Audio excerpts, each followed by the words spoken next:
Torn about what to talk about. There's a lot of things that I want to say, and there's a lot of things that I want to say to a lot of people. But time is short. Life is short. I don't know where to go or if anybody's ever going to see these things. Maybe someday YouTube will uncork the bottle and spread my happiness and misery around. I don't know. For me, one of the things that I promised my son Ev that I would do would be to share things about family history, and there's got to be a couple of dozen stories on here about family history. And one of the favorite people that I have in my family was my uncle Bud Barrett. The guy was absolutely a righteous dude, an honorable man if I ever knew one, and a very good companion friend of my dad. And they were, as far as honor and justness, reliability, loyalty, they were peas in a pod. Uncle Bud had a great baritone voice. He was a very Christian man. Married my aunt Marion. Marion Evans was my mother's baby sister, Eva Evans. And it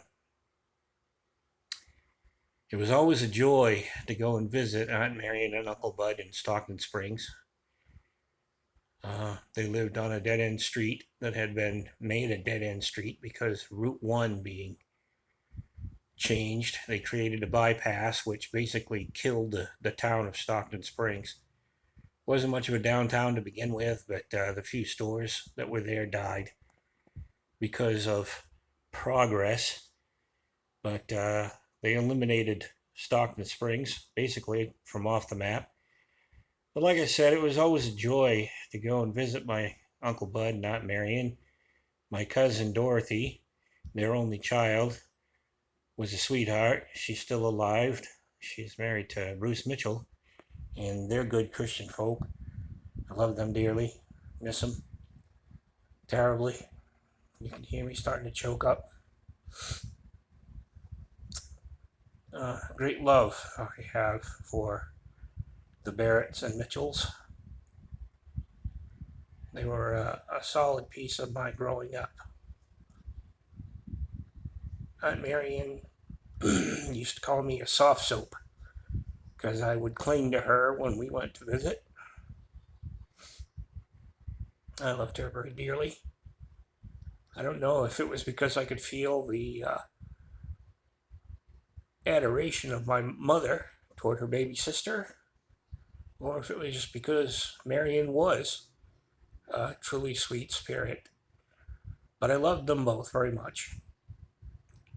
I can remember one time as a teenager, I was trying to peel the string off a softball that had lost its cover. And not knowing any better, I was taking a pair of scissors and trying to pry the strands, see if I could get to the core to find out what was inside.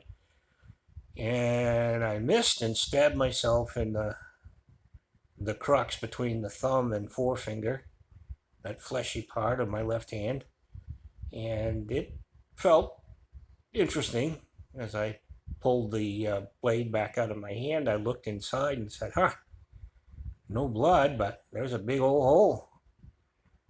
And I kind of went downstairs, and Uncle Bud, as it turned out, was a Korean War medic. I don't know if he was a Navy medic or if he was an Army medic, but he was a field medic. And he immediately recognized that I was going into shock. So he guided me to the bathroom. I got down on my knees like I was going to vomit into the toilet, and he kept my hand raised above my head and proceeded to do his thing. He was still a medic. And though I'm crying, it's out of love and appreciation for my great beloved Uncle Bud. Bud Barrett. Herbert. My middle name. I love you, Uncle Bud, not Marion.